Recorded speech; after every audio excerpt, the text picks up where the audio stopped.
সর্বভারতীয় medical exam বা নিটের প্রশ্নপত্র ফাঁস নিয়ে শিক্ষামন্ত্রী ধর্মেন্দ্র প্রধানকে পদত্যাগ করতে হবে।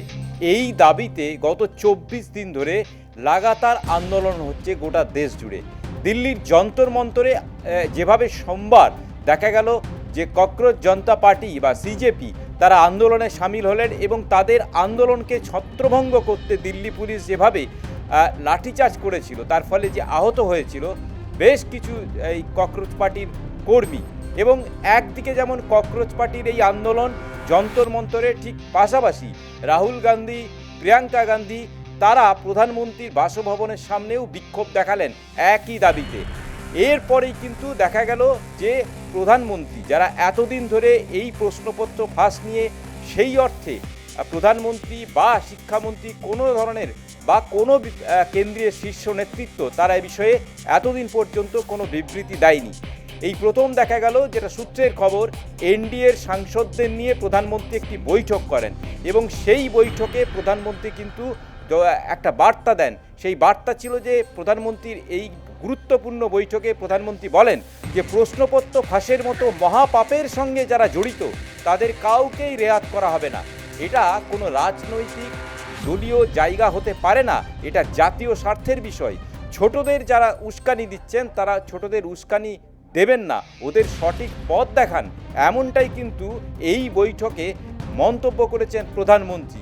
ইতিমধ্যে একদিকে এই ককরোচ পার্টি কংগ্রেস যেমন লাগাতার আন্দোলন চালাচ্ছে, ঠিক পাশাপাশি দেখা গেল যে প্রধানমন্ত্রীর এই বৈঠক ঘিরে বার্তা দেওয়া, তার পাশাপাশি কেন্দ্রীয় স্বাস্থ্যমন্ত্রী জেপি নাড্ডা প্রতিবাদীদের দেখতে ছুটলেন হাসপাতালে।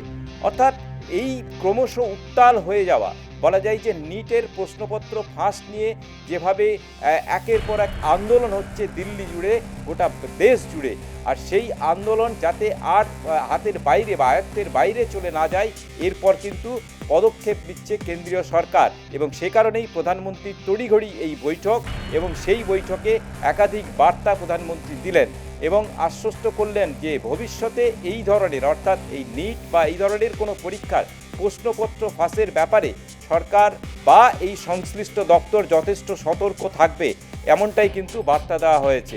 এখন আগামী দিনে নজর থাকতে হবে যে ককরোচ পার্টি বা কংগ্রেস অন্যান্য রাজনৈতিক দলগুলি এই প্রশ্নপত্র ফাঁস নিয়ে যে শিক্ষামন্ত্রীর পদত্যাগের দাবি তারা নিয়ে উত্তাল হচ্ছিলেন বা আন্দোলন করছিলেন, সেই আন্দোলন তারা কোন দিকে নিয়ে যায় বা সেই আন্দোলন কোন দিকে এগোয়। আবার তার পাশাপাশি কেন্দ্রীয় সরকার এই ব্যাপারে তাদের সিদ্ধান্ত কি নেন, সেদিকে কিন্তু আমাদের নজর থাকবে এবং নজর থাকবে গোটা দেশের।